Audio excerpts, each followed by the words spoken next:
Johnson. Welcome to this morning's post-cabinet press briefing, wherever you're joining us online or via GIS channel 22. And good morning to all our colleagues in here this morning.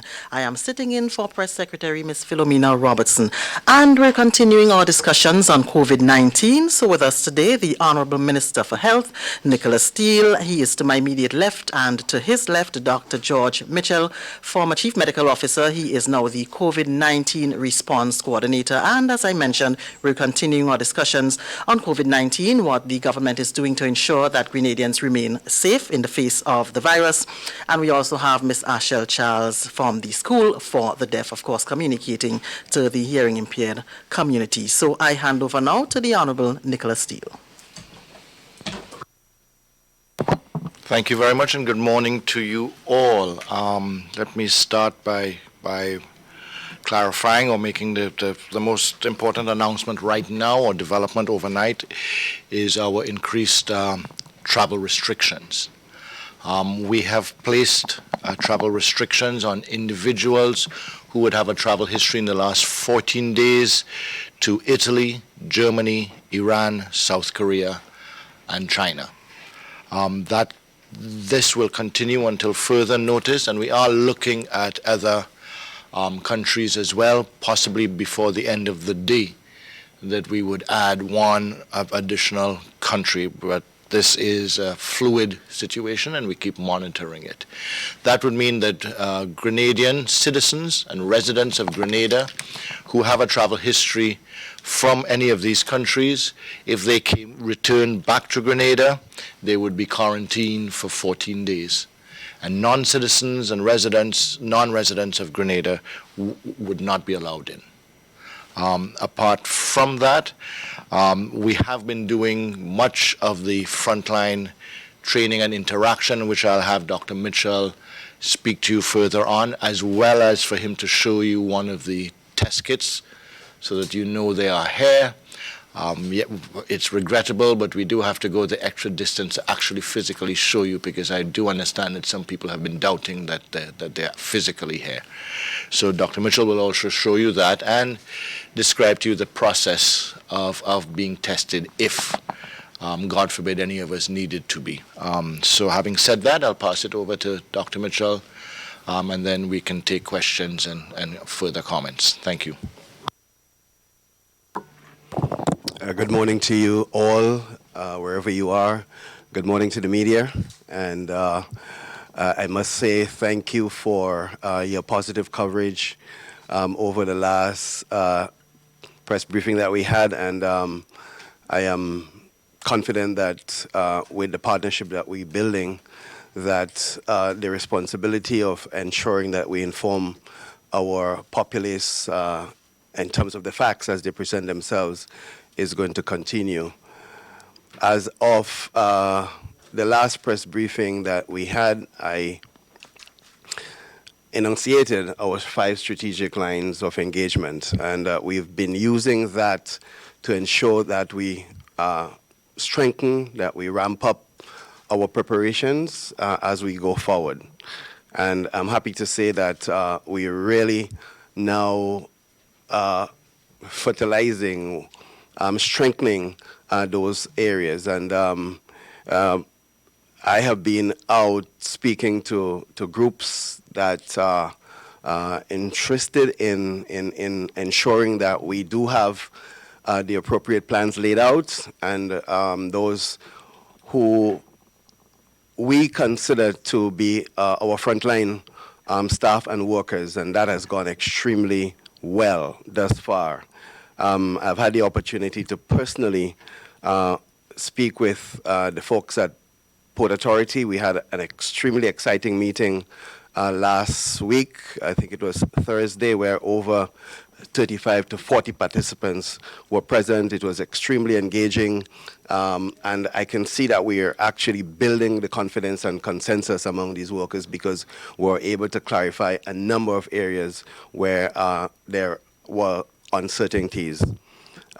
We also had our meeting of the Sanitary Authority last Wednesday. The Sanitary Authority, as was mentioned, would have been sort of like not revamped, but we got together and ensure that members were aware of the legal powers that authority had and where it lies, and to ensure that we're doing what we know supposed to be doing based on the legislation that we currently have. So that just to say here that whatever we're doing, that we have the legal backing, that the efforts to quarantine, the efforts to isolate, etc., are well within our legal rights to do so.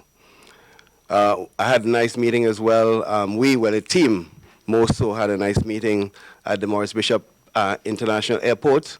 I must say that this was not the first meeting. It was actually the fourth meeting that we had down there to further clarify what is happening down at that particular institution. It is our biggest gateway, and we're building the partnership, we're building the consensus. I think folks there are much more in tune with what our lines are and what needs to be done in the current circumstances. We also met with the Tourism Authority, representative of the tourism industry. We had, their buy-in. I think it was a very, very instructive meeting as well. Those folks are the ones that are representative of the travel agencies, etc., to get them on board with what we were doing. And I must, thank the management of that authority for giving us the opportunity and building that partnership going forward. And just yesterday, I was asked to speak to the hierarchy of the Royal Grenada Police Force. We had, I reckon, everyone in the room. It was a very, very enlightening meeting. The police is on board. In other words, they are frontline to a certain extent, knowing that they would be asked to help respond if that needs come about in terms of maybe ensuring that persons are quarantined, etc. So the police as an institution is also readying themselves for whatever eventuality. Yesterday afternoon, or morning rather, we met with the community nursing division to ramp up what we've been saying regarding ensuring that we visit our elderly out there in the communities, and that our strategic line number 4 is basically being addressed, and we're confident now that we're getting that kind of buy-in and implementation of that particular strategic line. And I had a really, really nice meeting as well yesterday, and you might be asking me how many meetings that I had yesterday. Yes, quite a bit. With the Ministry of Agriculture, particularly the quarantine division. Some of those workers work at the international airport as well, and we had really a nice, lively discussion. And some suggestions were made in terms of ensuring that we sort of like continue to fine-tune our efforts in that regard, where that section or segment of the workforce is concerned. I think we clarified some issues. I asked them specifically to bring their recommendations to ensure that they are safe and that the country is safe going forward. So that was a really, really nice meeting. And the last meeting that I had yesterday was with Customs. And we, from 3 o'clock to thereafter, we had a really nice sit down, a nice chit chat with them. They asked a million questions, clarifications as to what the virus is and how they and their role, clarifications in terms of cruise lines, yachting industry, packages, and all of that. And I left the meeting feeling that we had addressed those concerns and that the workers in a better place, feeling much more comfortable in terms of how we are responding in generic terms to the current virus. So I'd like to stop here. Maybe I had too many meetings yesterday. I'd like to speak to our ability as per strategic line number 5, building capacity not only among our staff, and that is continuing. I spoke to Dr. Dolan this morning, who reassured me that preparation in terms of staff and training and the hospital plan per se is well on the way. And so that is happening. I'm talking about less than an hour ago. And in terms of our ability to test and equipment, etc., Minister alluded to the fact that, yes, we currently have the necessary kits to be able to swab and test persons if we suspect them to meet the necessary definition for testing. We do have the capacity to do that swabbing and to send it off today. You want a picture of it? Yes, that is it here. Okay. So I now open the floor for questioning, or if Minister would like to. Just to say that you're aware, it is a fluid situation within our region, our hemisphere, that those countries that fall under Pan American Health, which is everybody from Canada all the way down to Chile, including all of our islands. There are 663 cases at present. 489 of them are in the United States, and the rest are dispersed from Argentina, Brazil, Canada, Chile, as you are aware, Colombia, Ecuador, Dominican Republic, closest to us, and our sister islands of St. Bart's and St. Martin.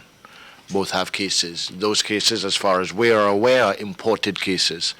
So we still maintain our diligence, and there's open communication between all of the health ministers of CARICOM consistently, as well as with CARFA and Pan American Health. We had, as you were aware, I think we had a delegation from Pan American Health Organization here late last week. They were here on other business, but part of that delegation was also the same individuals who would be responding and who are have oversight.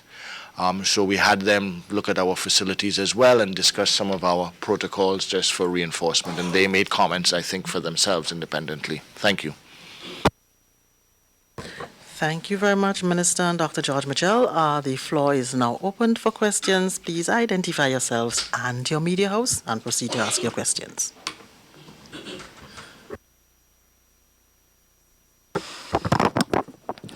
Rena Pierre, GBM.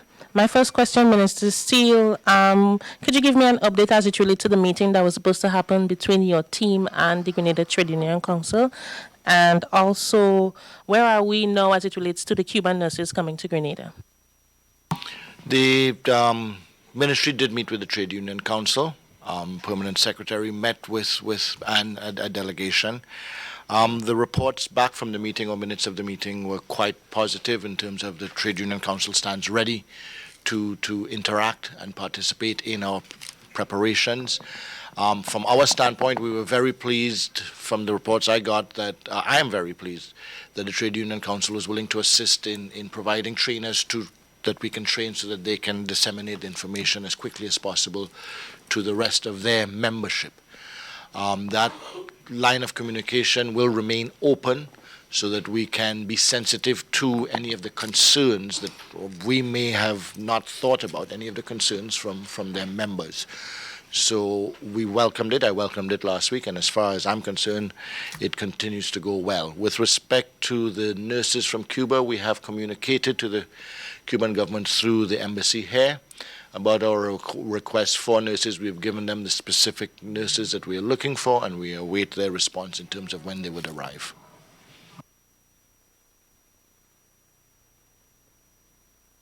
Also to mention, apart from the trade union, we are looking forward to this week on Thursday, meeting with the social partners, all of the social partners. It probably would be in this room, and to engage them as well.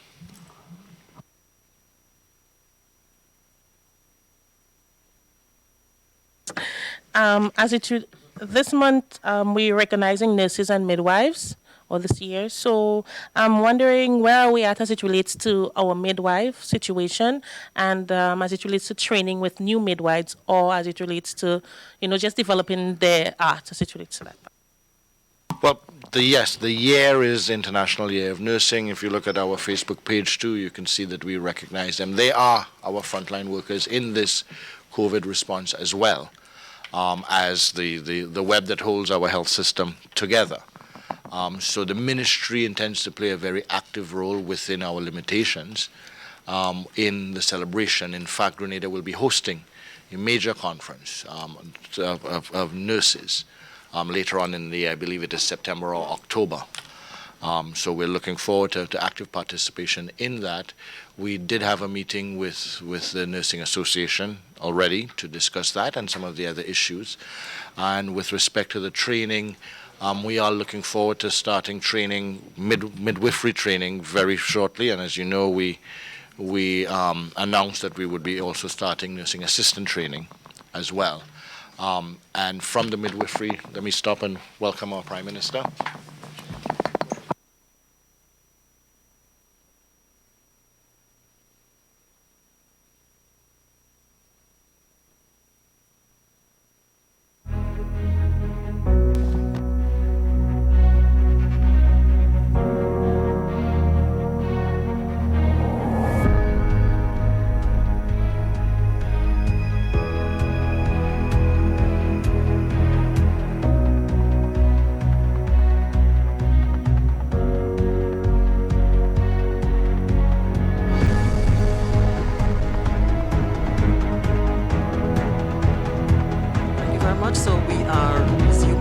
Took a brief break just to accommodate the Honourable Prime Minister, Dr. the Right Honourable Keith Mitchell. Minister, continue. Thank you. Yes. On the question of nursing training, yes, midwifery, as well as though we're looking to start training in intensive care, accident and emergency, and oncology and nephrology as well. But the first one to start will be midwifery. Is there any shortage as it relates to midwives? The situation that existed last year is still the same situation within the region with respect to the migration of nurses that caused a shortage. So yes, there's a shortage of nurses in general, not just in Grenada, but in the region. And in midwifery, yes, we would be experiencing that as well. That's why we would be looking to train. That's the first area of training nurses. Similarly with most of the other islands as well. Question, well, the last one. We were just talking about the Cuban nurses, bringing them in. Are there any strategic plan as it relates to replenishing our health system as it relates to nurses? I know that we're bringing in some of the Cuban nurses, but is there any other strategic plan that is happening right now to keep our nurses here? Well, we've been training nurses. We, in partnership with St. George's University, we train over 20 nurses a year. And that's the sustainable number that we're able to train. With respect to keeping our nurses here, I know of one or two nurses that have returned since, that have gone to the UK. Wasn't the bed of roses that they were expecting, and also and have returned to Grenada. So our population migrates and our population returns as well. We endeavor, I would most definitely, Prime Minister, and I most definitely would love to pay everybody enough to keep them here and keep everybody happy, but that is not possible at this time. And as soon as there is a possibility that we can all lift up as a nation, then that is the road that we are taking. We're all slowly moving forward. We cannot identify one single sector at the expense of another. From where I sit, though, I would love to get that instead of teachers, but we have to share among ourselves. Let me just make a point on this issue of nurses. Realize that probably the entire Caribbean is suffering from this, eh? It's not a Grenada problem, because sometimes I get the impression they say that because of how we treat our nurses, they're leaving. It means that the Jamaicans are treating their nurses badly too. The Trinidadians are treating their nurses because they're trying to import much more nurses than we do in here. Barbados, which is the prime institution for healthcare, when I was living there in the 70s, as going to school, today Barbados is getting applying for hundreds of nurses, and they have a nursing school which is incredible over the years, for the last 40 or so years. So we have a problem in perception of things are better out there and they can make a lot more money and so on. But we also have to ask people to be, the commitment to their country is sacrosanct. We all make sacrifices in some form or the other, and no country would be able to pay so much more that you're able to create a disincentive for you to travel for one reason or the other. And so I just wanted to debunk that myth about how government is treating its nurses. That's why they're leaving, and the conditions for nursing care and so on. We'll continue to train. In fact, there's a serious proposal on with a group now to look at who are establishing an additional school here. And nursing will be a serious component. That's an international institution. So we may be doing much more. So what we'll hope to do is to train a lot more nurses, a lot more young people, boys and girls. And therefore, if some go and we keep enough, then we have enough to satisfy the needs of our country. So I just wanted to make the point for what it's worth. Minister? Good morning, Rachel Bain, MTV. Minister Steele, my question is, do you have the data on the number of Grenadians working on cruise ships, especially with COVID-19, and what will happen to them upon arrival? There are confirmed reports of Grenadians who are crew members of Grand Princess, whose passengers disembarked in Auckland yesterday and today. Some crew members are expected to return home. The same applies for any Grenadian. Any Grenadian coming home from a high-risk area, or, in the instance, yes, we do have the names of the Grenadians who were on Grand Princess. If they were to return home, they would be immediately quarantined. If they were to be allowed on an aircraft on the other side, I cannot stop that. But because they're Grenadians. And the assumption is that on the other side in the United States, that they would check them thoroughly and make sure that they are asymptomatic, show no signs of COVID-19. But once a Grenadian arrives here from any high-risk zone, they are immediately quarantined for 14 days. Okay, so presently there is no known cure for the virus, and reports are different countries are experimenting with different drugs. What will be Grenada's choice of treatment? Dr. Mitchell, you want to?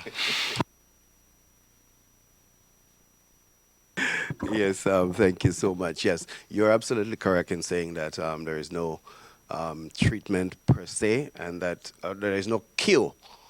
Corrected. Speaking like a medical doctor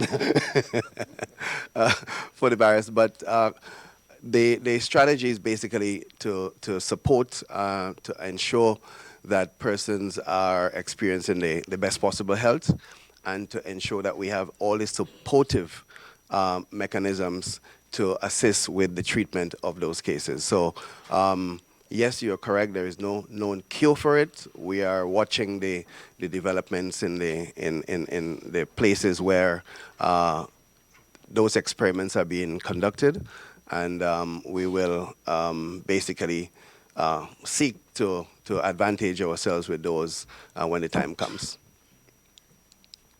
Prime Minister, good morning.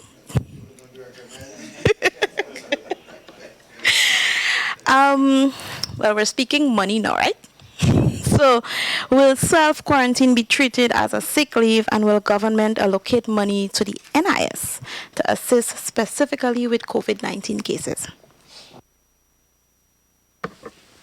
Just remember that we have a special case in our hands that we never projected that we would have to deal with.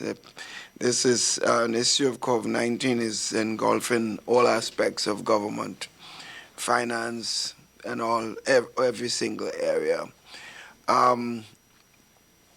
Just to inform that we had a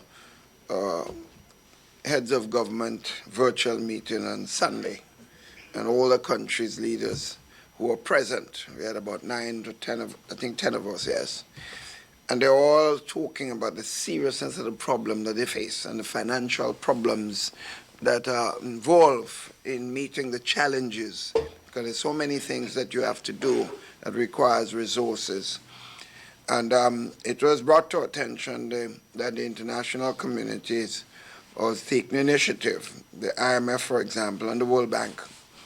They are convening a meeting. It's supposed to be on Thursday, but it's now shifted to Monday at 2 o'clock in the afternoon to meet with ministers and prime ministers of countries in the region to look at direct support, financial, and that has to be immediate, to deal with the problems that we all face. So in addition to the local resources that we are in fact put in, which is of course will be limited, remembering the problems that we face in so many areas, they are, so we have to look at the economic impact of the virus on several areas, on the healthcare system, which of course is number one.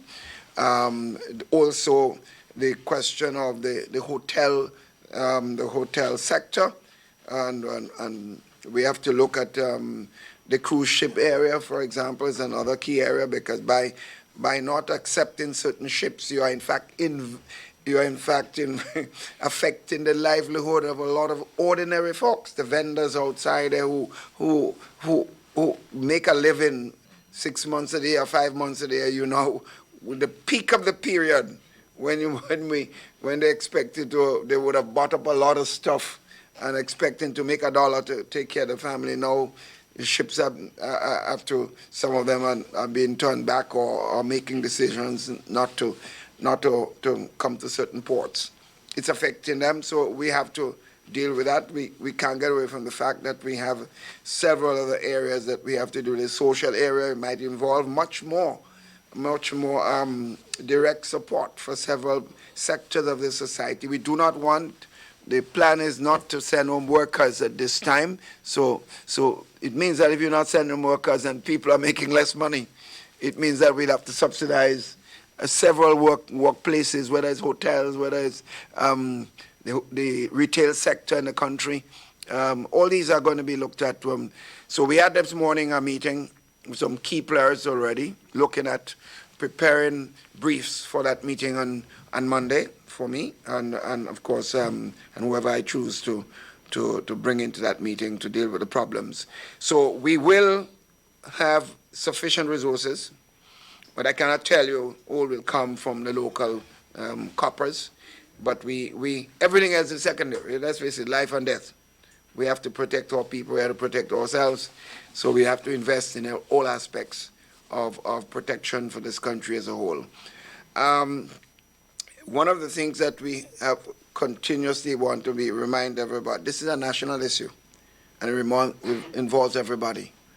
And in fact, the invitation for the meeting that we're having on Thursday afternoon is a major meeting that we are inviting all stakeholders, the hotel sector, the Ministry of Tourism, the GTA, the cruise representative, the firms that are agents for the cruise ships coming in here.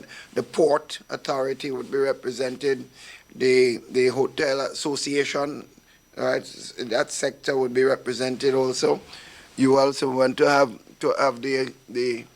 the trade union movement, different, not just the Trade Union Council, but different members of each trade union, because they have their own membership and needs, because we may have to subsidize some of the workforce in several areas too. So it's going to be a national issue in every single form. We invite in the official, we do not have an opposition in Parliament, but we do have opposition in the country.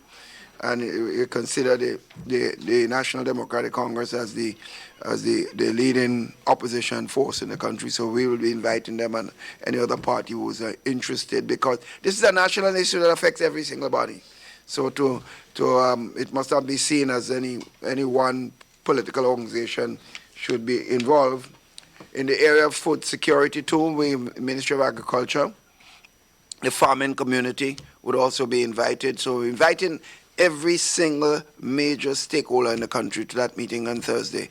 I may not be present, because as you are all aware, that I don't know if you're aware, and I could make the announcement now, that I have been one of those persons asked to lead a delegation of leaders to Guyana tomorrow to attempt to bring some semblance of peace and order to Guyana at this particular time. Those of you who may remember, 1997, it was the chairman of Carriacou. We had a similar situation in Guyana where the results of the election were not accepted by the opposition, and there were quite some upheaval in the country at the time, and I had to go in there and try to bring peace, and we were able to resolve the issue as Carriacou leading that process. So we've been asked, so myself, Prime Minister Motley, who was chairman of Carriacou, Prime Minister Gonzalez, and Prime Minister Skerritt. We are considered to be three of us, considered to be three of the oldest serving leaders in the region. So we've been asked to join the chairman of Carriacou on a mission to Guyana tomorrow. I hope I can be back in time to 2 o'clock meeting on Thursday, but if I am not, then the acting Prime Minister, Gregory Bowen, would in fact supervise that particular meeting. But we all have to work together, and I'm asking everybody, this is not a time for propaganda and name calling. You know, it's frightening when you see, we take social media and you see the kind of stuff that come in, we let in Chinese come here, and the plane flight come in, and oh my, why are we doing that to ourselves? We are turning ships away and certain countries accepting them. We're turning planes away and certain countries in the region accepting them. What we want to do, in the meeting this morning, we talk about we must be fact-based when we turn in people. We must have facts based on what we know exists, or technical people. It's not the politician must make those decisions. I am not an expert on health, and I would not try to be. So anything we do at government level, we have to be informed by our health experts and the persons who have the expertise to tell us, because we do not want one person here that will cause problems for our health system and our country as a whole, because we have to live here too. I can't want anybody to come here. I have family and friends. And I have a responsibility, and every minister, everybody has a responsibility for their own health and that of the country as a whole. So one has to, all of us must accept personal responsibility in going forward, because this is a serious issue we are facing. I mean, you saw what's happening in the United States. The President of the United States himself is coming under pressure for how he's handling the situation in the United States. I don't think they were of a bargain that they had to be dealing with this issue the way they look at what's happening in Italy. There's almost the entire country on lockdown. You want a situation in Grenada where the entire country is locked down? Please, God forbid, we none of us want that in our country. And sometimes we might be overacting to the point that fear takes over everything. And then we want to say, ban, ban, ban, ban. You have to live. You can ban everything from here. The great United States, most of our citizens live in the United States. Those are abroad. Canada, United States, and other parts, London and so on. You're going to ban people from coming from the United States now? Are you going to ban them? We have to do all the preparation, the isolation centers. There's a lot of things we have to do. And all we're doing is call on every citizen to recognize the seriousness of this, and we should not play games with this. I just want to make that point. I mean, I went through a long piece to try to, in a way, indirectly or directly answer your question, but it's a serious issue. So with regards...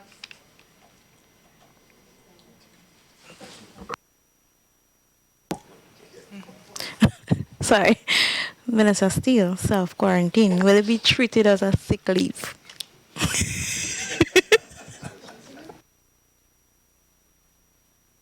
Look, at the moment, individuals who would be asked to self-quarantine are individuals who are returning to the state, or individuals who have been abroad and visiting the state.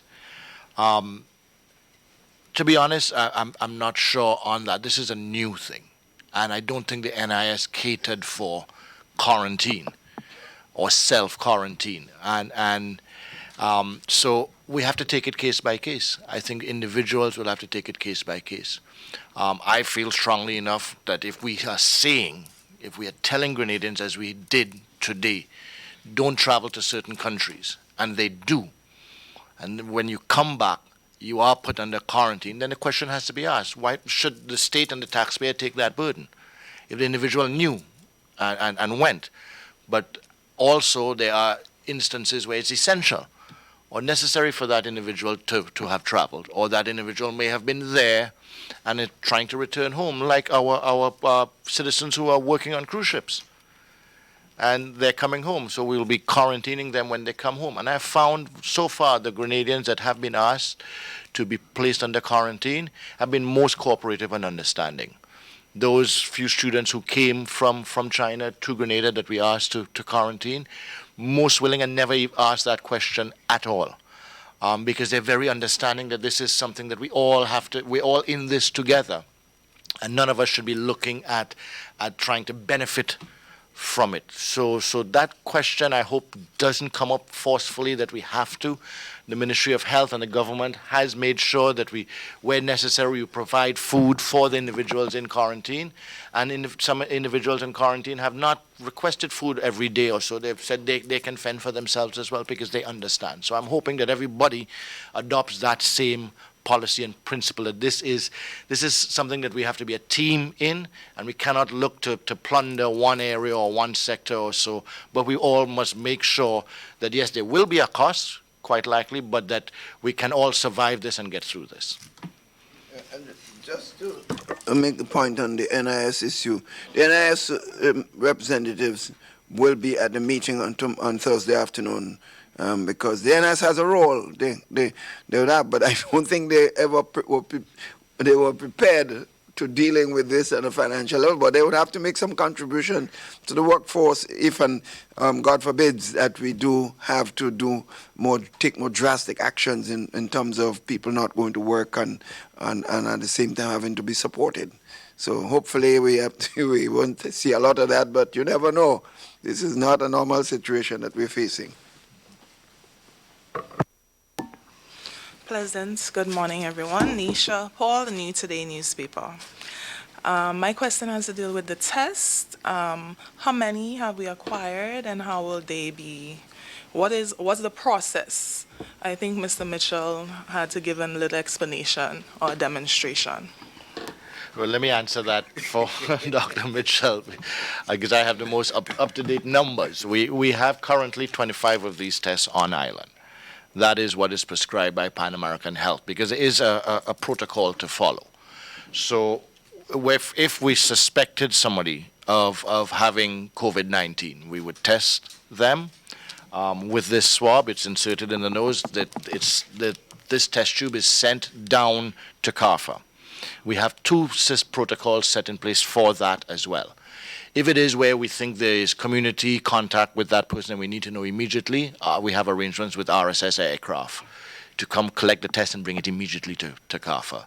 If it is that the person is in quarantine, already isolation, and we do not think there's community contact with that person, somebody who just came in or so, then we would send it via Quick Pack or by courier with one of the airlines.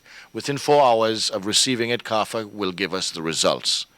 Once we have those results, then we will make a decision based on if they're negative, then the person can go on. If they're positive, then we act accordingly. In most cases, if we are going to test somebody, we're not just going to test for COVID-19, we're going to test for influenza as well, in order to determine whether the person has COVID-19 or influenza, because the symptoms are very similar. Okay, in terms of I'm hearing a lot about Oh, sorry, and as to why there are only 25, once any country within the Caribbean, the same as in China and the same as in Italy and France and so now, it is that once you have a certain amount confirmed community spread, then you would assume that all other persons who are symptomatic like that are the same. So we would test, once we get to 25 positive cases, God forbid if we got to that, then we would stop testing at that point. And we would be treating it that everybody who has the symptoms has COVID-19. Okay, in terms of quarantining, where is our quarantine facility and what is its capacity? That question does keep coming up, and I do purposely keep avoiding that question. because of the level of hysteria that's out there and disinformation that's out there. We have safely quarantined people in different locations. Depending on the individuals, they have been safely quarantined in different locations. Some of those individuals have been released from quarantine already. We have asked them to also not say where the places are, because you have what's referred to as NIMBY, not in my backyard, or so nobody wants it to be in their area, even though we know scientifically that once it's 10, 15 feet away from us, they'll be safe. But there's still a certain level of discomfort. So in order to prevent any hysteria, we have been using our discretion and not saying where those places are. We have all, however, announced where our flu clinics would be should there be the need for our citizens to go somewhere if they thought they had COVID-19. I think that's more important and relevant than where people are being quarantined, because in some instances, as you are very much aware, we can exercise self-quarantine. If somebody lives alone, we can tell them, okay, you live alone, you stay home and self-quarantine. Just to reinforce the point made by the minister, it would be very unwise to disclose a quarantine place because there are obvious reasons. And in fact, the press has a fundamental responsibility in this period. You know, the press must see itself as part of this whole equation, not by itself just reporting for people to run for news. The press has to be also manage itself responsibly. It should be doing so all the time, but particularly now, the press has a fundamental responsibility to help in dealing with this problem, because the press is also part of the society. And so I just want to reinforce that point. We don't want to disclose it. We shouldn't really attempt to disclose it. Thank you very much. To date, can you tell me how many persons have been quarantined to date? 19 persons have been quarantined to date. 19 persons. And how many released from quarantine? As far as I'm aware, I think about 9 of those. Yeah, 9. Yeah. Some didn't stay for the full quarantine period. In other words, they were foreigners, and they elected to leave on the next flight out. But in total, 19, and 9 are no longer in quarantine. Okay, Minister, you mentioned that there was some misinformation going around. If you don't mind, can you speak to the misinformation that is circulating and provide some clarity in that regard, maybe? It's sort of where to start. I think what I would do is instead point you to the Ministry of Health's Facebook page and the Ministry of Health's web page. And that is a source of information. And you can use Pan American Health Organization as well, their websites, CARFA's website, WHO website. But there are a lot of other, I saw something yesterday that purported to be UNICEF, but wasn't. So there are a lot of other slides or one-page pictures and so that are circulating. Be careful of that. We at the Ministry of Health, Dr. Mitchell, we have absolutely no problem with it, and most definitely encourage. You hear something and you want to verify, you can contact any one of us. I've been taking all of your calls, and all of my team have been taking all of your calls, and regardless of the time of day. So you hear something and you want to know, and because you may want to be the first to break the story, no problem, contact us. We will give you the facts. If we know it, if we don't, we will tell you, hey, give us a moment, we'll get back to you. And I think once we continue that relationship and that protocol, we will move forward. And when you call to ask us about something, I mean, give us what your storyline is. Don't take a quote from Dr. Mitchell or myself and then twist it to say something else. We're here to communicate with each other. Yeah, I just want to make a point in this, because in the past few weeks we have seen some things purporting to come from media houses, which I think is just highly irresponsible. I've had stories of the aircraft coming 2 o'clock in the morning and the people hiding, they don't know where they are. And this is an absolute nonsense. You know what I mean? So somebody want to bring people in this country to cause disease in the country, and they live here too? Give me a break. You know, there's some limits to which some of us go. I mean, no, we have to call it out for what it is. Highly responsible. Another case, a poor bus driver goes in to pick up some people in the airport. People have been out of China for almost a month.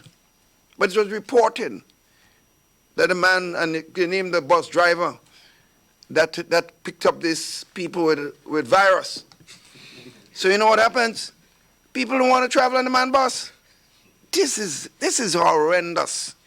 What limits do we go? You know, come on, we must have our conscience. We got family and friends. That's why I'm asking the press to also manage itself. So if a member of the press is misbehaving, sometimes I wonder where our friends, what do they call the press? The official what? M1. Where's M1? Only when the government does something, the M1 speaks. If a member of the press is done something ridiculous, then it has to be called out, not by the Prime Minister, not by the Minister of Health, but by MWAG. Where is MWAG in this process? You know, we gotta be much more responsible. But all I can do is talk about it. I'm not a press man, so I've been the victim for years. But I don't think I'm a victim anymore. They give up on me. They give up on me. Okay, I just have one more question as it relates to speculation is rife that the Chinese nationals who came on the plane that was turned away last week, Monday, were coming here to discuss business as it relates to the Belt and Road Initiative, and they have been traveling around the region to have these types of discussions. Can you confirm or speak to that to provide clarity? My comment is the plane came, the plane was turned back, the plane is no longer here. When it left here, it went to Barbados and then to Panama, and we don't know where the plane is after that. As I've said, you asked me that question yesterday, and my answer is still the same, but I will say it publicly here. It matters not what people were coming here to do. It's whether they had a travel history from certain hotspots that we will turn them away based on their travel history. If we start digging deeper, there were 2,000 people or 3,000 people that we turned away yesterday on a cruise ship. Are we going to ask each one of them why they came here or what their intentions were or who they plan to speak to? Or are we simply going to assume because they were on a cruise ship, they were all here purely to enjoy our beautiful country?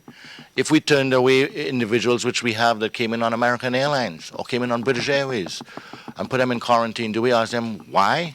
It's the immigration officer's right to, but is that for the public dissemination?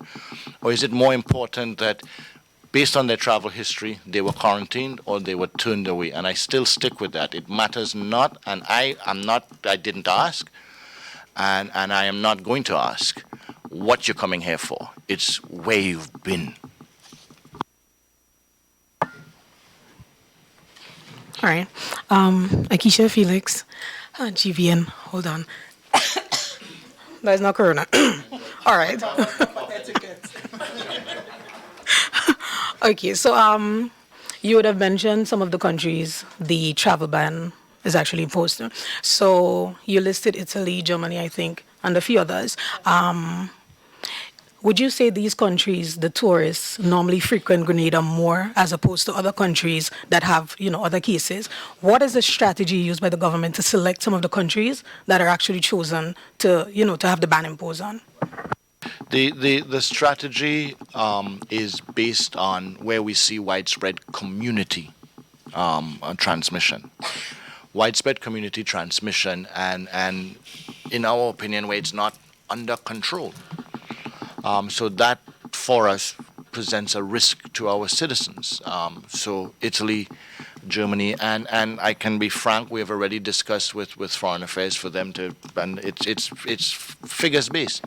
Quite likely before the end of the day it would be France as well, because we've seen widespread, but this is our initial response. At a certain point, you can't continue with that. We are doing this because, in our opinion, this will help delay what is quite likely and inevitable and help us to be prepared, more and more prepared. But at a certain point, you can't close off the whole world. because you need to allow your own people to come back home too if they want, and those countries will be sending them back home quite likely. But for the time being, we are implementing this policy. Other islands are not, but we are. And yes, the majority of our tourists also are from those destinations. Regrettably, the ship hasn't made a decision as yet, but the ship has been informed. Aida Perla, which is supposed to come in tomorrow, we've seen the manifest list already. I would say 90% of the individuals on that ship are from Germany. So we would expect Aida not even to come to us to ask if they can come, that they would bypass. But if they did ask, we would have to see if there's a travel history that all of them were in Germany in the last 14 days or so, we would deny. It's just not practical. Keisha, I must say that's a very good question that was asked there. And it's something that clearly we have to all be concerned about, because we can't close off this country to everybody. Yeah? We have to continue to live. And it seems to me that we have to also, that's why this is an international problem, and we have to be straight and honest with each other. So it seems that the ship and the cruise lines themselves ought to check their passengers appropriately to make sure they were not exposed to the places of where the problem exists at the community level. And based on that, because we can't just say because the Italians don't let them come. That don't make sense. That means we'll be killing the Torres Strait completely overnight and without logic, because the ship that was turned away and a lot to do, Trinidad went and issued a ban and psychologically put a lot of pressure on us. So it was not necessarily facts-based. I don't know the facts related to it, but we acted, and I'm not sure that necessarily was the best thing to do. Barbados accepted them, and so on. Just like, and Barbados still don't have any COVID problem. The same flight that we said with the Chinese passengers, Barbados accepted them, and they were very pleased, and the people were there for days. So one has to be very careful. At the same time, you have all these vendors out there hungry and looking for a livelihood, and they were waiting. Some of them bought stuff for and spent a lot of money and invested in these people coming here. And so one has to be extremely careful if we don't overreact. Because I think a lot of time we might be acting out of fear only, without facts. And I suppose the Ministry of Health and the government as a whole has to act on facts. It must be facts-based, not fear-based. And that's what's happening now around the globe, where people are just fearful, and there might be a lot of hysteria, sometimes unnecessary. So, but it's life and death, so you can't really tell people not to be frightened. So I just want to make that point. Like you said, as I said, it was a very good question you asked. Well, thank you. All right.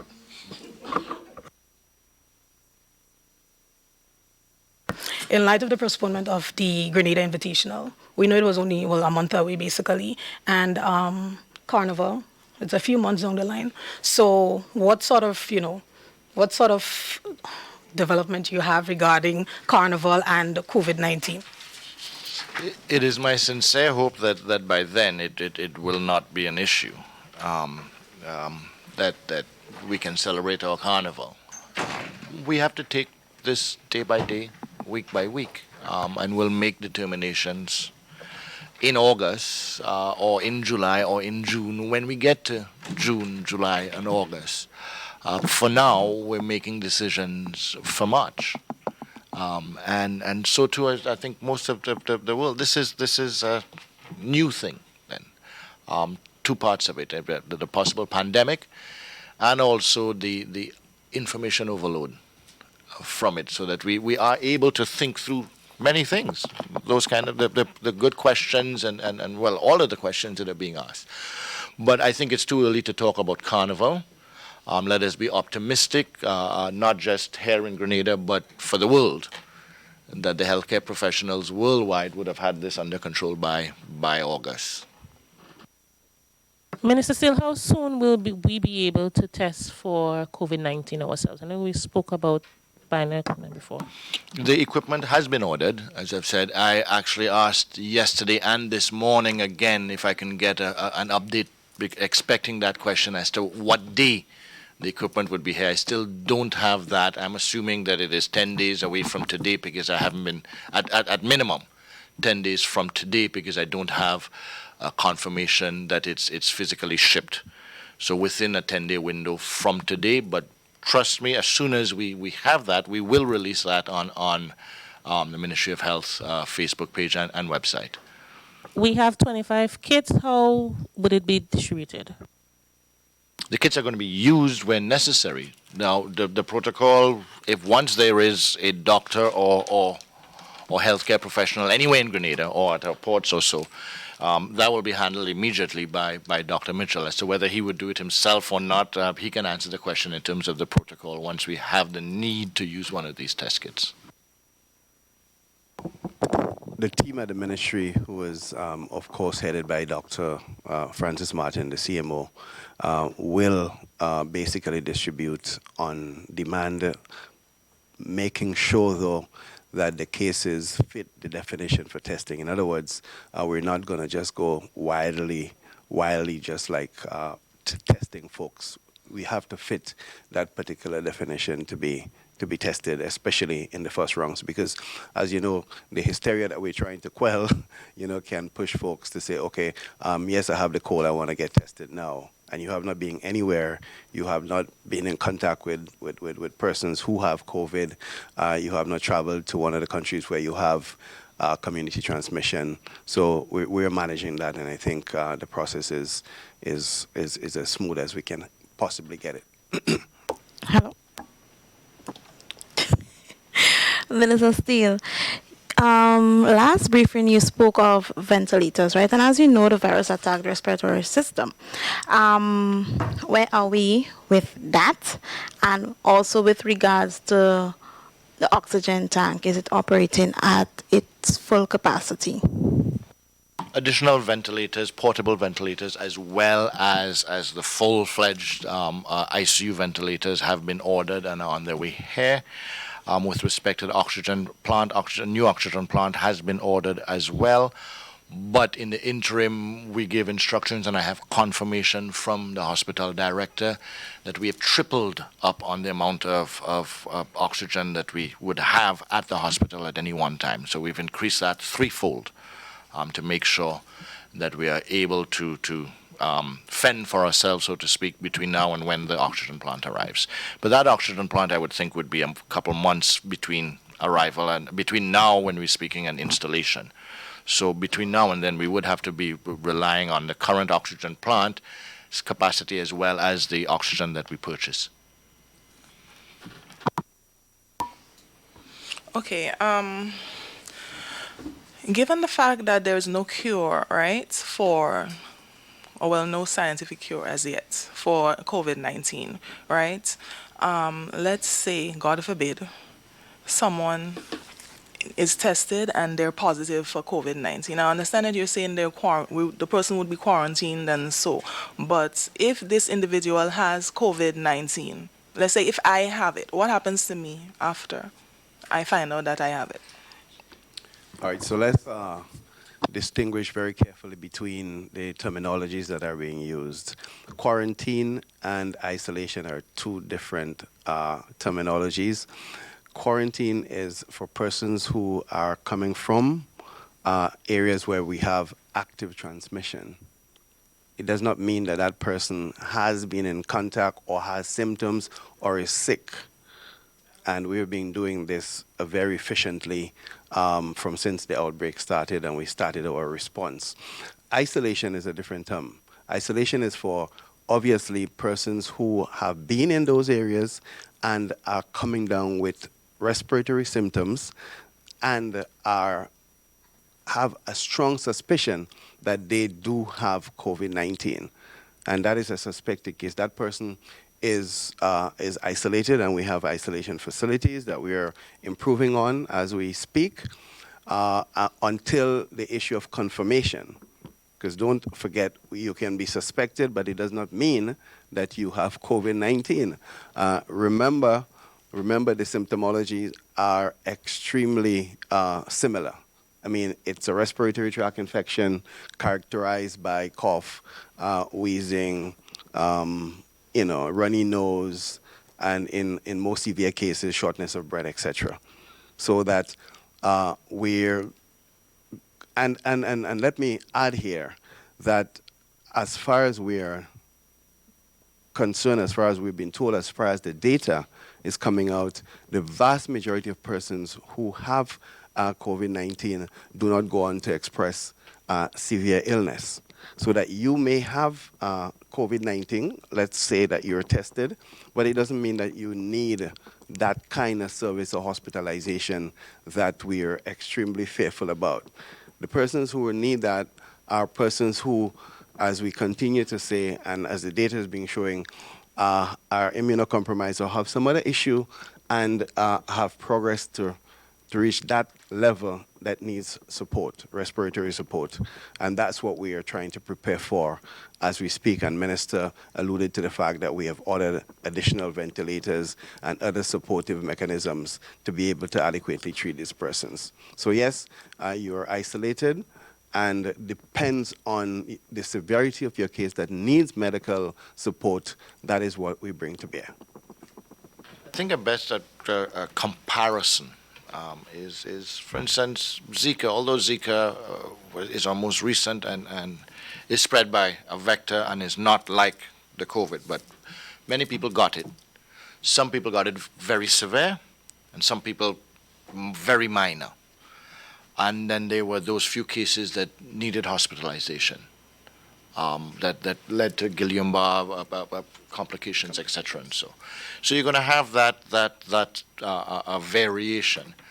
In this case, because the world has been looking at it, we have a fair accuracy as to the percentages. That 80 to 85% of the people are minor cases. No symptoms, just a slight sore throat or aches and pains or cough or so. But our concern is the 20%. And of that 20%, the 5% that are severe or death.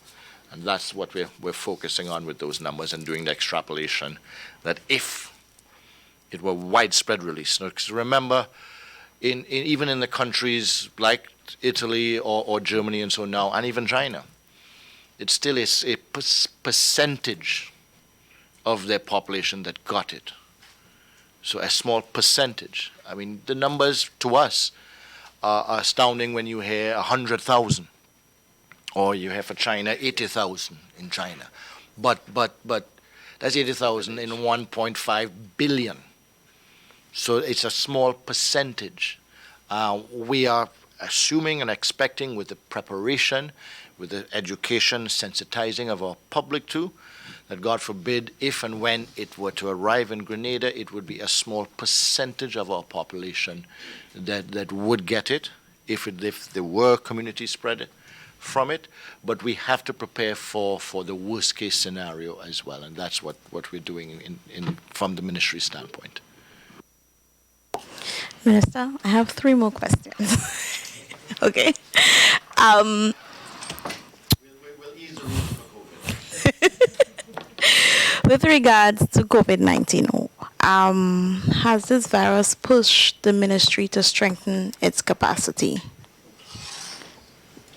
Any health event pushes the ministry or any public health authority internationally or but specific this ministry to strengthen. Yes, it's a general principle that you learn, you get stronger, you get better, you improve. This one, yes, we will come out of this one a much stronger, much more resilient Ministry of Health. Yes. Okay, so we're moving away from COVID-19 now, so we're speaking dialysis. Just 2 questions. Okay, can you give us an update on payments to kidney patients by the government to subsidize the cost for dialysis? The standard payments continue, and government did announce, and we are adhering to that and practicing that that the total amount of government support is 3,000, but the payment to individuals remains at that 1,000, and the 2,000 is used to subsidize the dialysis to make sure that individuals get that dialysis.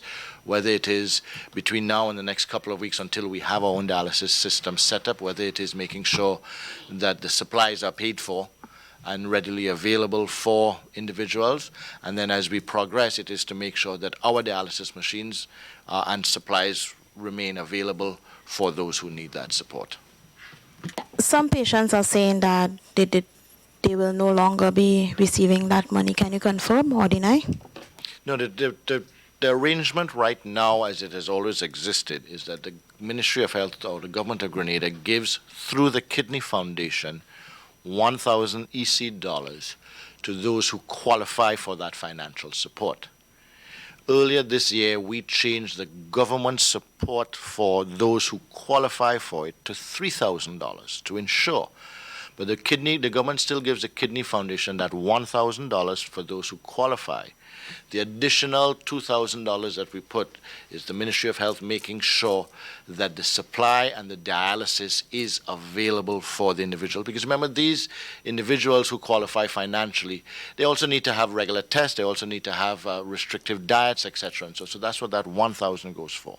The additional 2,000 that we are putting forward is to ensure that these people get their dialysis at minimum twice a week, but ideally 3 times a week.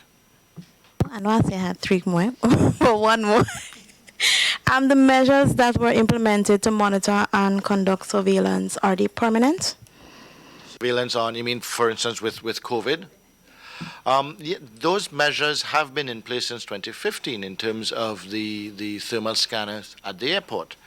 The additional surveillance, which is looking specifically at persons with a travel history from certain areas and so won't be permanent after those areas no longer have active community transmission. Like I would expect quite shortly from the trends we're seeing, China will probably be removed from the list for most of the world and including here in Grenada. Not yet, but quite soon based on the trend we're seeing. And as we have alluded, as it spreads other places, you can't just put each and every single country. You need to make sure that your surveillance methods are in place for people who are symptomatic or who are at high risk. So we've always had that. Since 2015, the thermal cameras have been at the airport. But to refer to your previous question about getting stronger, getting better, we put additional cameras in within the last weeks. To make sure that we had that. So we would continue that level of due diligence because that is what Port Health is supposed to be doing, monitoring for the importation of various diseases. There's still widespread influenza A out there as well, so there's reason to continue monitoring that.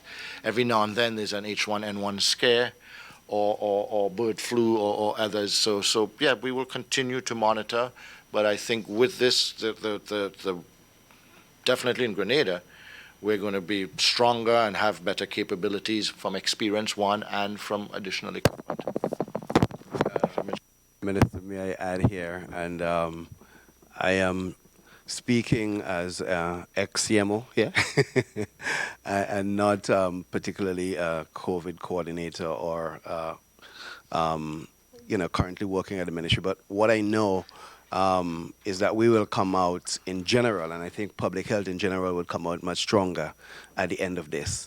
To address your question specifically, all those measures that we are looking in terms of surveillance and monitoring, not only the Ministry of Health is actually on top of this, but for example, immigration and the advanced passenger list, etc., those have been refined and updated so that we can get information beforehand about travelers, and that would be something that is, in my view, permanent.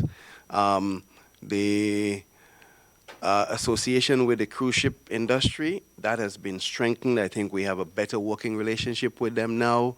The need for the cruise industry to ensure that the passenger list and the sick list, so to speak, of both passenger and crew, that we get it in advance and that we can actually act on it, as Minister was alluding, whether it be COVID now or an outbreak of diarrhea on the ship, etc. We have fine-tuned those mechanisms, and it has given us an opportunity, not only here in Grenada but in the region, to be in a better place going forward in terms of public health and the risk that it poses to our countries in general.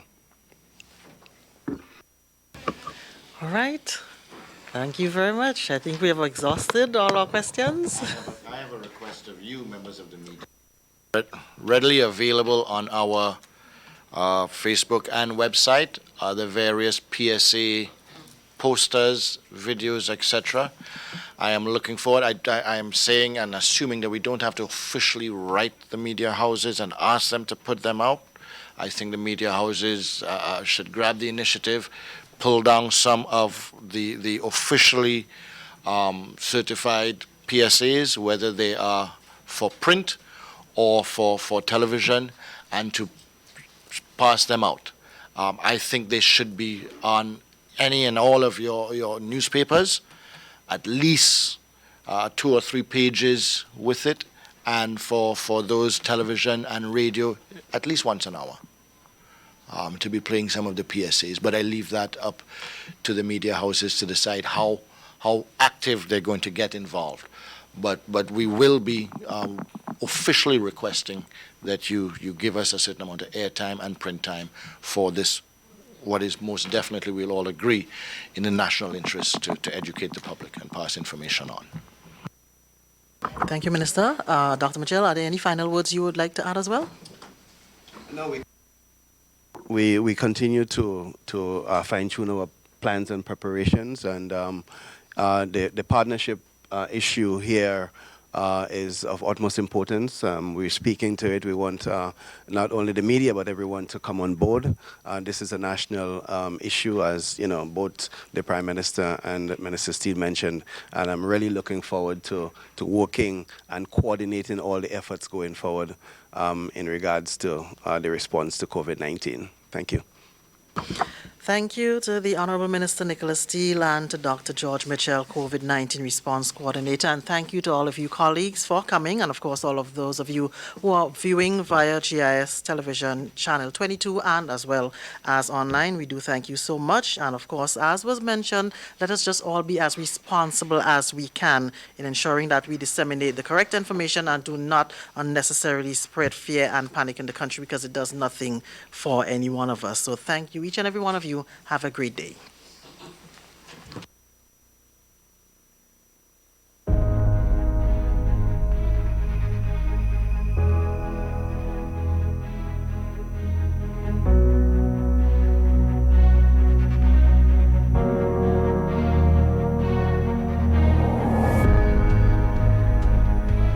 Stay up to date with all that's happening with the new National Party, NNP. Send us a message via text or WhatsApp on 405-8683 with your name, email, and constituency. Stay in the know with NNP. Get updated.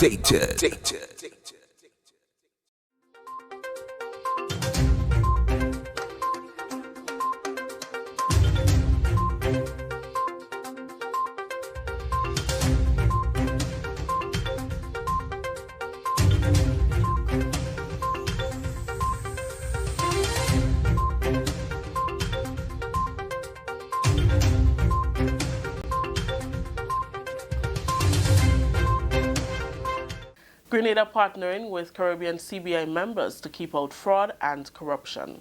We'll have details to this story and more in the national report.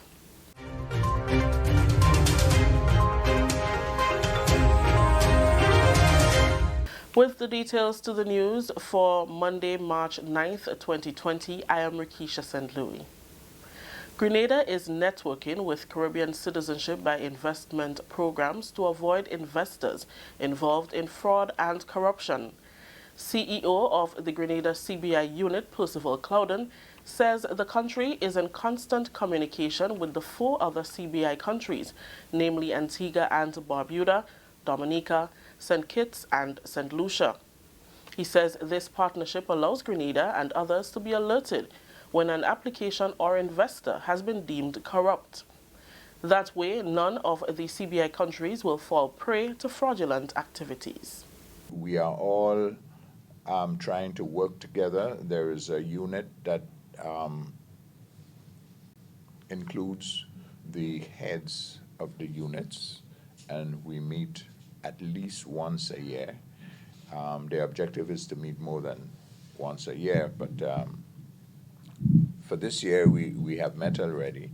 And one important thing came out of that, and that is the sharing of information. So if you applied in St. Kitts and St. Kitts turned you down, we will know. So if you come to apply here in Grenada, we will also turn you down. He gave the assurance that Grenada on its own has set standards to turn down any investor guilty of being involved in illegal activities. The money laundering piece and the tax evasion piece, we don't stand for that at all. We don't encourage it. We don't, anytime we suspect there is that element in your application, we take a dim view of that. So we do not encourage applicants who are engaged in that activity to apply here to this country. Clouden reiterated the importance of the Citizenship by Investment program to Grenada's economic development. This is a very important program for the country, for the region, because developments take place and the developers do not have to go to financial institutions to borrow monies, pay high interest rates, etc., and all the banking conditions and restrictions that apply. These programs provide the capital for them to do the developments that we benefit from. The Women's Parliamentary Caucus partnered with the Ministry of Social Development to stage International Women's Day 2020 on Sunday, March 8th. Women of all ages gathered at the Carriacou RC School to participate in an evening of fun, motivational talks under the theme, See It, Say It, Claim It, Live It, Generation Equality. Minister for Social Development, Honorable Delma Thomas, highlighted that women are strong. She said women have been surviving and striving in difficult situations for decades. Minister Thomas emphasized the importance of building women networks that will support and motivate each other. Your strength may be my weaknesses, and my strength might be your weaknesses. But as sisters, we have to be able to uplift our sisters. There's no way, sisters, it's not going to make our light shine brighter if we try to mash down our own sisters. If we go into social media and we go on live to really humiliate our sisters, we cannot and should never, never. It doesn't matter whether it's politics, for whatever reason, as women, we should never try to bring down our sisters. We have to work together to uplift our sisters. We have fought, and our foreparents, our mothers and our sisters, they have fought hard for us to be where we are today as women leaders. They have fought hard for gender equality and for women's empowerment. And therefore, we have to work together to ensure that we continue that stride. We continue working along to improve the life of every woman. Deputy President of the Women's Parliamentary Caucus, Senator Glenys Roberts, called on women to respect and support one another. As women, let us continue to forge ahead. Forge ahead respecting each other, wanting the best for each other, seeing each other as a positive person. We are not all the same. We come with different strengths, we come with weaknesses, but we are blessed, each one of us, with a talent. I need you, you need me. I cannot lift a bag of cement, so we need the men. So we have to understand that 50-50, we have to build this world. Female parliamentarian Honorable Clarice Modest Kerwin read the statement by the New National Party's Women Arm, which encouraged women to set and maintain personal standards that can stand amidst abuse, violence, and prejudice. Women themselves, however, must continue to demand respect, the respect that they deserve, by continuing to set their own standards and their own boundaries for decency. We salute the international Me Too movement, and we hope this positive development will also encourage our women to break the silence of violence and abuse against women. Women, we're too quiet in the household. When we see incest in a house, speak against it. And do not think you will be marginalized. There is support out there for you. You just have to talk. This is the National Report. We'll have more news after the break. Grenada's #1 track and field event is back. The Inter-Secondary School Championships is back at the Carriacou James Athletic Stadium. You must be there. Experience the intense rivalry between athletes of our secondary schools on the track and in the field. Blame yourself if you missed the first ever Republic Bank sponsored Intercall 2020. Blame yourself if you miss a day of exciting action on the track. Be there every day, day 1, 2, and 3. The 53rd Intercall Championships takes place on March 31st, April 1st, and 2nd, starting at 9 a.m. each day. Come, let's celebrate the inaugural Republic Bank Intercall. Come out families, come out past students, come out school-based supporters for the return of competition on the track and in the field, because Intercall is back.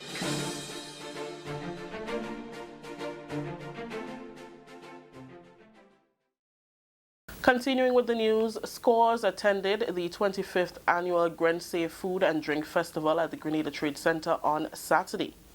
The annual fundraiser attracts a variety of authentic cuisine from regional and international countries. This year, 27 countries were on showcase at the festival, from neighboring Trinidad, Barbados, and Guyana to Nigeria. We have increased our numbers as the years go by, including we have increased the number of countries who are participating.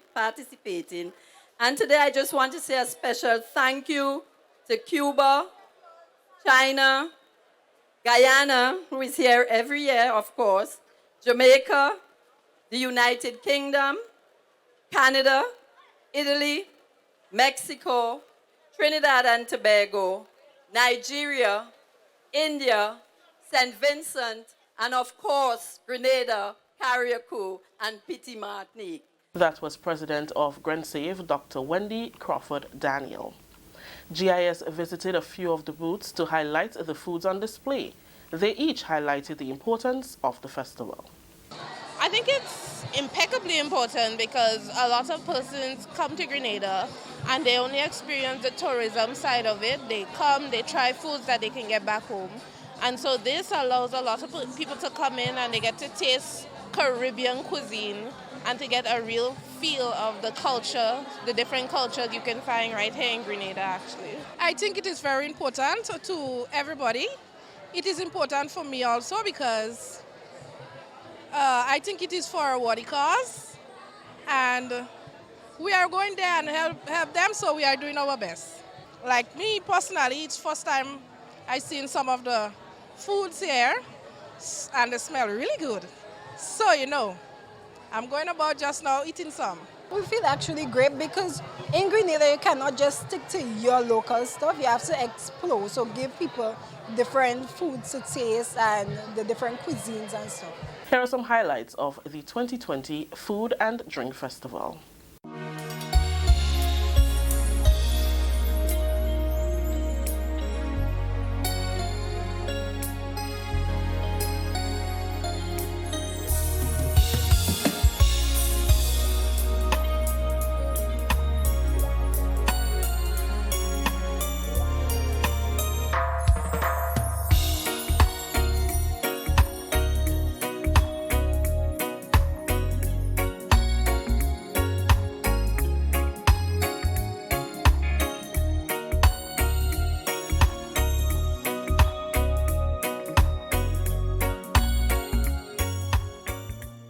6 founding members of the annual Grensafe Food and Drink Festival were recognized this year for their contribution and service throughout the years at the 25th Grensafe Food and Drink Festival held at the Grenada Trade Center over the weekend. They are Dr. Judy Dubois, Joan Purcell, Margaret Nichols, Prem Chandiramani, Naila Hadid, and Dolly Singh. In our community, we have lots of neglected children, lots of family in need of support, and broken family lead to broken nation. We cannot save the world, but we can do our small part in this small island, Grenada, and we stand 100% behind Grensafe and their effort to do the difference they can in this community. We have seen lower years. I think communication is a key for success. Also, we need to be able to reach people from different destinations and make them realize how important this is. I feel very proud because the day we had the meeting to start Grensafe Food and Drink Bar, it was only 5 of us. And we decided that's the only way we can help to get money to help kids, because none of us there would have been able to supply the amount of money we need to see Grensafe going. Our first food and drink bar was not a success. We had lots of food, we had to take it to the home. And then we work on it where we lapse, we try and improve on that. And from then onwards, we start to go up. But we need more people to come. You know, the countries, everybody can help, but we need to get new members so that we can have the funds bigger. That story just ended the national report for Monday, March 9th. Let's recap the top story. Grenada partnering with Caribbean CBI members to keep out fraud and corruption. On behalf of the entire news team here at the Government Information Service, I am Rikisha St. Louis saying thank you for joining us. Until next time.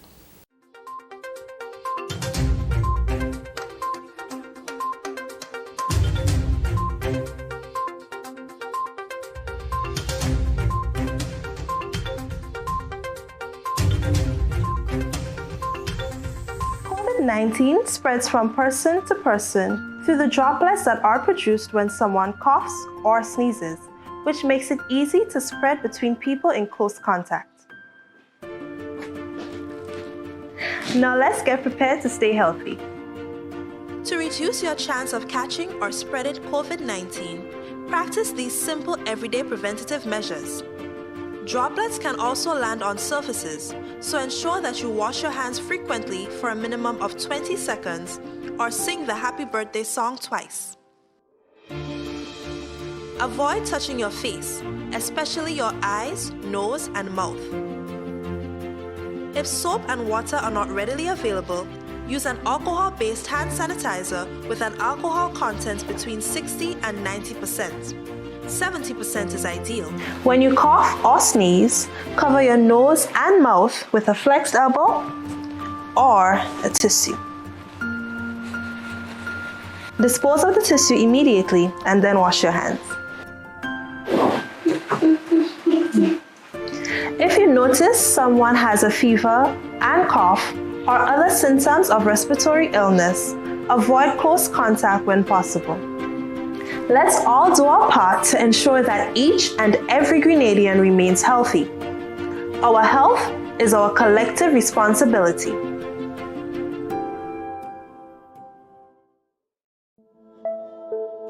So we need to get the facts straight. How does this virus work? How does it transmit? Where does it want to go? And let's protect ourselves. I'm Dr. Peter Lynn. I'm a family physician in Toronto, Canada. The coronavirus is a family of viruses that can cause as mild things as just a common cold, all the way up to SARS or MERS. These are these bad pneumonias that we're talking about. And basically what these viruses are, they look like a tennis ball with all these spikes sticking out of it. And depending on the type of spike, it allows that virus to attach to certain places. So some viruses, they have the spike that attaches to your nose. So basically you just get a common cold. But the SARS virus and this new virus that we're talking about has the spike that allows it to attach to the cells in your lung. And when it attaches there, it puts in information to make photocopies of itself. So it uses our equipment to make more viruses. I'm declaring a public health emergency of international concern over the global outbreak of novel coronavirus. Most of the coronaviruses live in animals. In this particular case, it was from Wuhan. There was a fish market where they were selling live animals. And the thought is that the virus was in a live animal, then it crossed into a human. But then what we found was that people were getting sick in terms of healthcare workers, in terms of family members that were looking after them, which now meant that the virus can pass from human to another human. Just like all viruses, it needs to reach a target, which is your lung. And it has to get there with your help. It has no feet and no wings. So therefore it needs us to move it there. So that's why we keep saying, don't hang around sneezy people because you're going to breathe it in. And don't touch your face because that's how the virus is going to get in. The masks are helpful, but they're not necessary because they're leaky. The ones that you and I buy basically have pockets here, so therefore the virus can get in. What the masks really do is they stop us from touching our face. If you're sick, we tend to mask you, so therefore you're not spewing out the viruses to other people sitting around you. The true people that have the real masks are the N95. Those are sealed. These are for the doctors that may be caring for the patients. So in the beginning, the coronavirus will cause kind of like flu-like symptoms or a cold. So people just get the stuffy nose, that kind of thing. But you'll understand that as soon as that virus starts manufacturing in your lung cells, they're producing all these copies of the virus, all of a sudden now you kill the lung cells. So now you can't exchange oxygen, and that's why one of the early symptoms is people get very short of breath and they tend to have a difficult time breathing, and that's why they end up in hospital. So currently, unfortunately, we don't have a direct treatment for the coronavirus. So we don't have a medication that can kill it off. And so it's really supportive. So in other words, the patient can't breathe, we give them oxygen, help them to breathe. They can't drink, so therefore we give them fluids to support them. Their kidneys begin to shut down, we help them with all those things. So it's a very supportive process. This is a new virus that we've never seen before. So our immune system, our army, are having a hard time figuring out what to do. So usually what we have to do is we make something called antibodies. So these are things that can grab onto the spikes that we see on the virus, and it'll get rid of the virus for you, and that will actually bring you back to good health. So therefore the elderly may have a worse outcome, and of course the young children. So the babies, their immune system is not so good either, so they may not make those antibodies as well. So just remember, your hands may be with virus. Virus cannot hurt you because it can't get through the skin, but the moment I do this, now I've brought the virus right to where it wants to go. So let's remember not to touch our hands to our face. So let's say you think that you might have been on a plane or you might have bumped into somebody that has it. What should you do? So the first thing is to contact a healthcare worker to tell them that potentially you have it. If you're feeling symptoms and you're going to go into a facility, call ahead. Okay, so whether you're calling the paramedics or whether you're calling the hospital or your doctor, just mention that you were on a flight. If you don't have any symptoms, then what we do is a little bit of a self-quarantine. In other words, we can just keep you away from other people, and so you don't go into parties, don't go with your friends, don't go into public transportation. So we can contain it very easily by making sure that you do a self-confinement, so to speak, for the, let's say, 7 to 14 days is the longest incubation time. So after that, if you're feeling well, then you don't have anything to worry about. So if we get the facts right, then we don't have to be overly worried, but we do the right things so that we don't get the virus ourselves and that we don't pass it on to others. And if we look after each other in this way, this virus will have nowhere to go. It needs us to move it, it needs us to make copies for it, and if we don't help it, then the virus will stop. So we have the power to do that right now.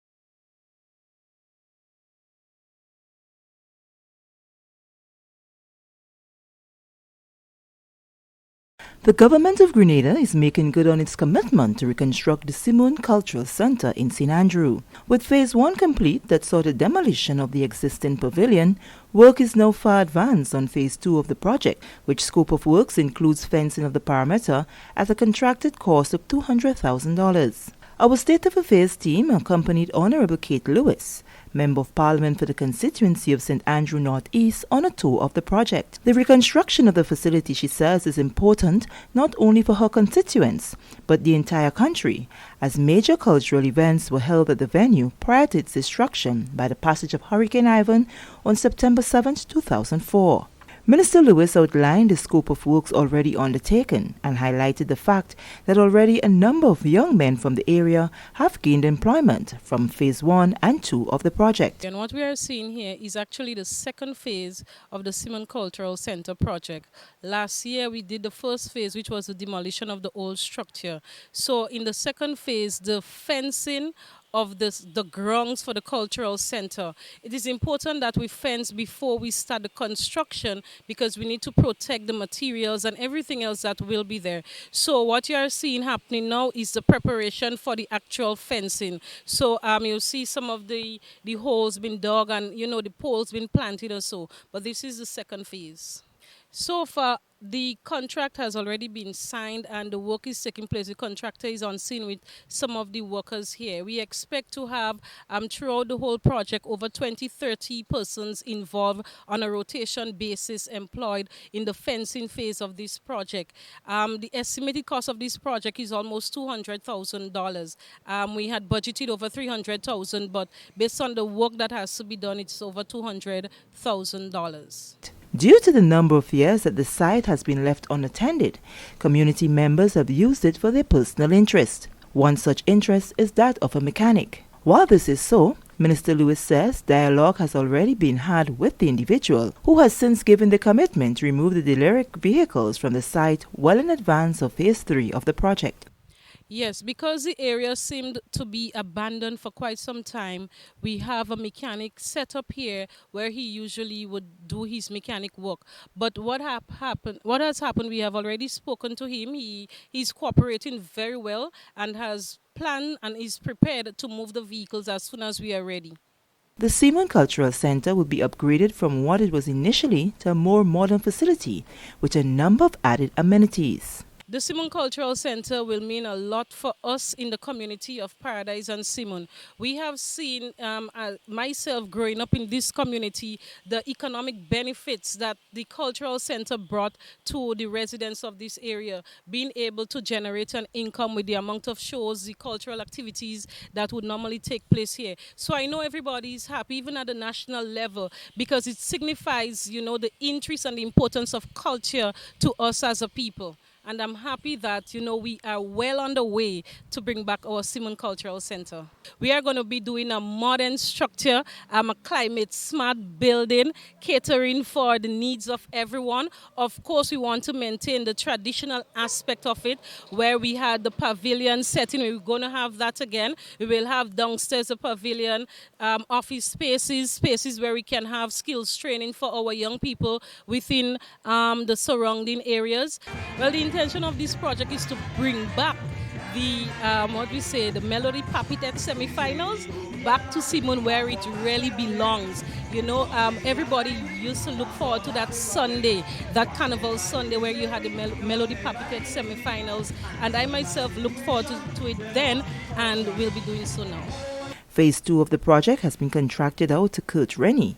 He spoke to the scope of work already carried out and the importance of the project to the people of the community. The project has started this week, making it 3 weeks, right? And so far we are in the phase of casting the poles. We already dig the hole, dig the trench, and right now we're in the casting phase of the poles. How many men do you have with you to execute this job?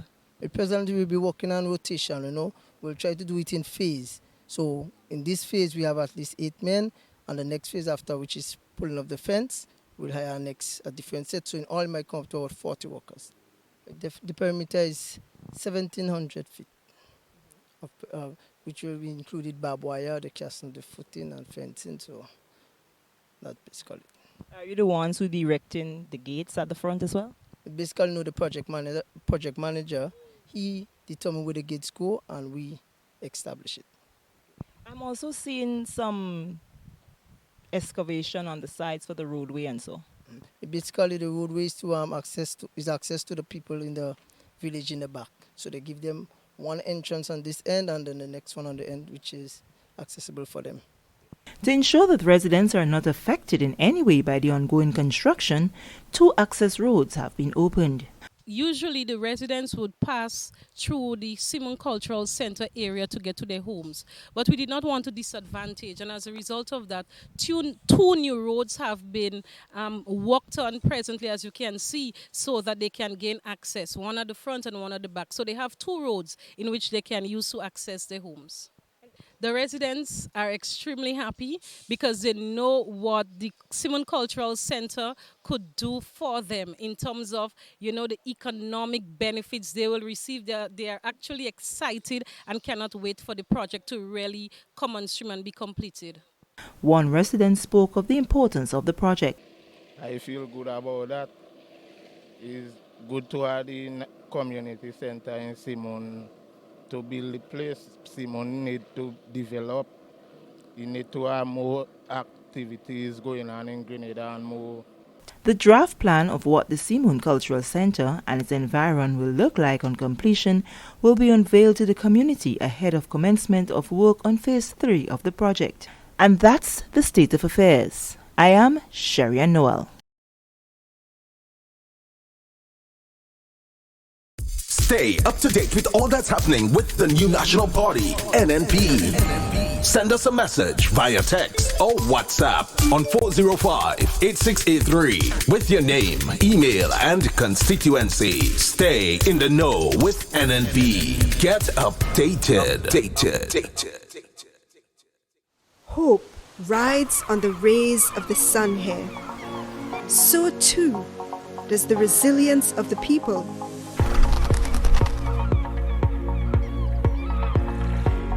But in the battle against climate change, will hope and resilience be enough when the lives of those who contribute the least feel the brunt of its effects?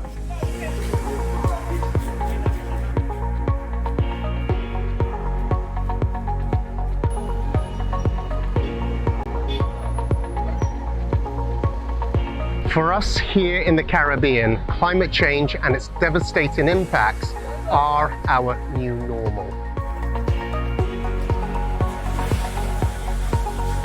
Hope is still the strongest currency in these parts. But a devaluation of life can come if the world sells the people short. With the realities of modern times, forever no longer has the same currency it had a generation ago. Rolling on the way through my journey. Got a triple OG sitting right beside me. This old man, he played fall. He playing knick-knack on my door. Raises a white noise, light up the world. Here we go, and I follow the sun. 'Cause it's bright on the other side of my window.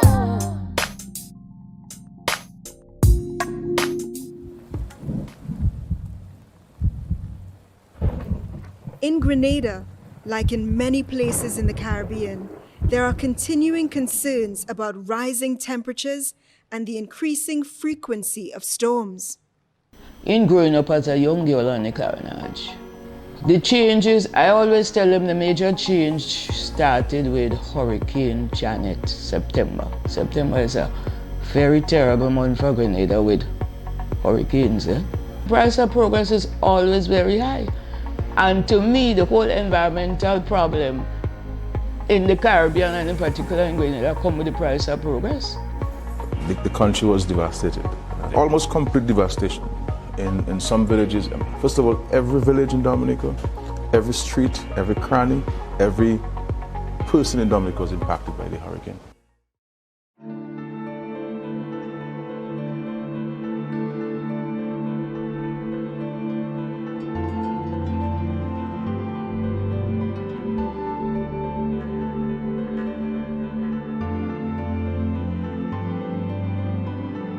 I know myself from since this boy growing up, coming here, boys come and enjoy yourself at the beach, and bathe and eat and drink and enjoy yourself and have fun.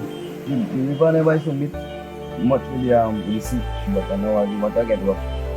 The climate gonna be changing.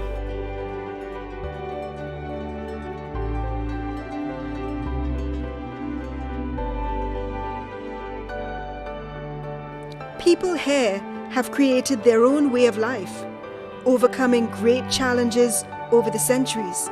They are at one with nature, and nature is at one with them.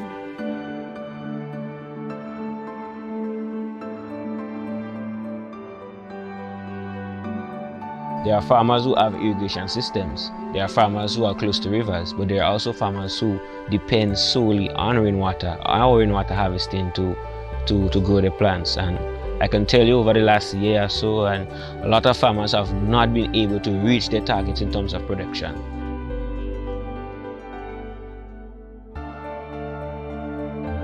They followed the sun and the moon and the stars to maintain their livelihoods.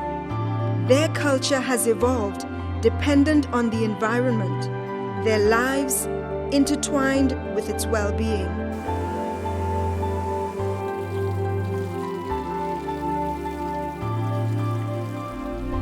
We have no choice as a region but to pursue climate-smart development. Building the region's resilience to climate change, natural hazards, and environmental changes is not only a necessary and urgent development imperative, but is also a fundamental requirement to ensure our basic survival as a people. The problem with climate change is getting warmer faster in the temperate regions, and so earlier in the year, like February, March, when the birds are still here, they don't know they have to go home yet, but all the things that should be happening when they arrive are happening earlier. So their nesting sites are becoming available, their food sources, especially insects, are blooming. So by the time the birds get back to where they have to go, there's no food for them. Follow the sun, I follow the sun.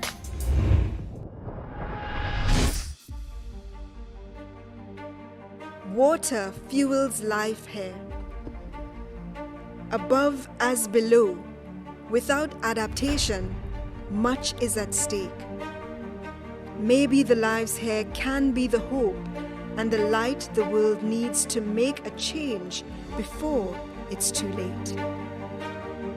These impacts are reversing economic growth, exacerbating poverty, and undermining the future prosperity of Caribbean countries. This war was not started on their terms, but one through which they are determined to fight together. But we can't do this alone. This is why we're calling for greater focus, support, and action from the international community to get us ahead of this climate crisis. Grenada's National Sustainable Development Plan 2035 seeks to address climate adaptation and vulnerability for sustainable development.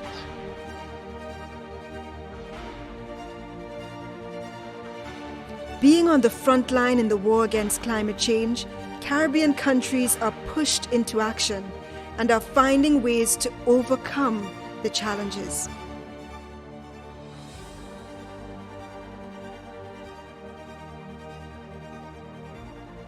We're facing a hurricane, Hurricane Dorian, one that we've never seen in the history of Bahamas.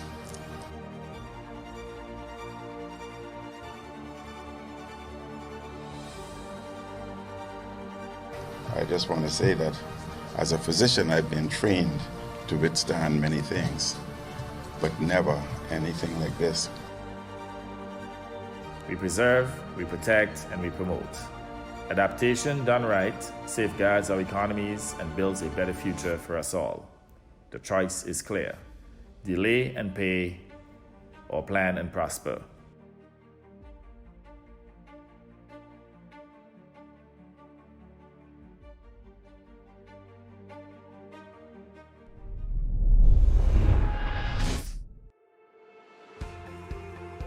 Hope and resilience may be enough after all.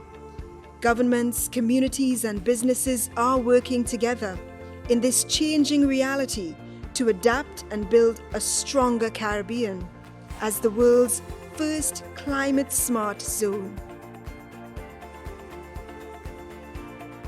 Investing in adaptation measures is not a cost, it is an opportunity.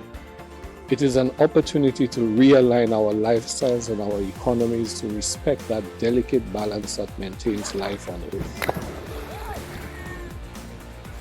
Accelerating adaptation would enable us to get ahead of the climate crisis and stay there.